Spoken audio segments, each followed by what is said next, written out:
akan melanjutkan materi kita, yaitu korespondensi satu-satu. Sekali lagi kalian dapat sebutkan coba korespondensi satu-satu. Ini masih bagian dari materi relasi dan fungsi. Nah, korespondensi satu-satu itu apa? Modelnya seperti apa? Dia yang bagaimana? Tentu kalian bertanya seperti itu. Untuk itu coba perhatikan slide berikut. Di sini ada pengertian korespondensi satu-satu atau yang ibu singkatnya supaya jangan susah KSS. Tapi kalian harus belajar menyebutkannya korespondensi satu-satu yang disingkatnya KSS. Perhatikan kasus berikut ini. Provinsi Nusa Tenggara Timur memiliki ibu kota provinsi Kupang, yang dimana kita tinggal saat ini ya. Provinsi Bali memiliki ibu kota provinsi Denpasar. Provinsi Maluku memiliki ibu kota provinsi Ambon. Dan Provinsi Papua memiliki ibu kota provinsi Jayapura. Nah, dari kasus ini kita buat dalam bentuk himpunan. Nah, ada himpunan A. Himpunan A ini dimana merupakan domain atau asal. Di sini ada Provinsi Nusa Tenggara Timur, Provinsi Bali, Provinsi Maluku, dan Provinsi Papua. Lalu ada juga himpunan B. Himpunan B atau kodomannya, temannya, himpunan kawan. Itu ada Ambon.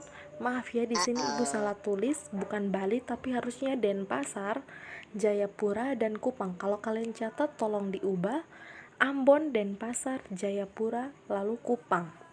Lalu dari kasus tersebut kita dapat lihat bahwa Nusa Tenggara Timur mempunyai ibu kota provinsi yaitu Kupang. Lalu Bali mempunyai ibu kota provinsi yaitu, ibu sudah bilang tadi, Denpasar ya, salah tulis tadi. Lalu Maluku yaitu Ambon. Dan yang terakhir Papua adalah Jayapura. Nah, ini adalah contoh kasus dari korespondensi satu-satu ya. Kalian dapat lihat setiap himpunan di A memiliki pasangan di B itu satu, dan begitu sebaliknya, himpunan di B mempunyai pasangan di himpunan A itu satu. Jadi masing-masing hanya mempunyai satu pasangan. Karena kalian perhatikan, setiap provinsi hanya mempunyai satu ibu kota provinsi, tidak lebih ya. Ibu kota provinsi itu yang menjadi pusat dari provinsi tersebut. Seperti Nusa Tenggara Timur itu ibu kota provinsinya Kupang ya. Tidak ada Kupang dan TTS atau Kupang dan Manggarai, tidak ada seperti itu ya. Tapi Kupang, hanya Kupang saja Nusa Tenggara Timur. Itu pun juga dengan Bali itu Denpasar dan yang contoh berikutnya ini. Jadi korespondensi satu-satu itu apa? Korespondensi satu-satu itu adalah relasi khusus yang memasangkan setiap anggota himpunan. Nah, tepat satu anggota ya. Jadi hanya satu di himpunan B. Begitupun sebaliknya. Jadi hanya satu, dari A pilih B1, B A juga harus satu saja. Nah, diagram panah korespondensi satu-satu itu seperti apa? Kalian perhatikan. Ini korespondensi satu-satu atau bukan?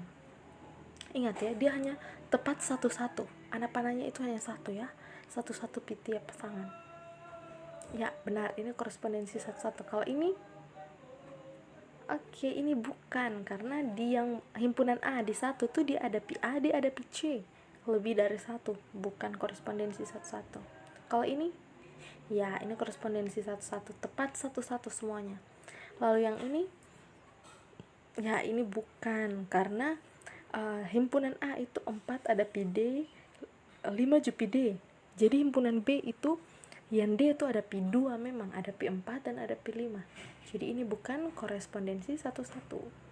Oke, kalian bisa lihat ya mana yang korespondensi satu-satu dan kalian harus bisa bedakan. Jadi fungsi lagi, korespondensi satu-satu ini dalam fungsi ya. Relasi lalu fungsi. Fungsi akan ibu sudah jelaskan yang kali lalu. Lalu di dalam fungsi lagi ada korespondensi satu-satu ya. Ya, bagaimana menghitung banyaknya korespondensi satu-satu? Banyaknya korespondensi satu-satu artinya yang mungkin terbentuk korespondensi satu-satu dari suatu himpunan itu.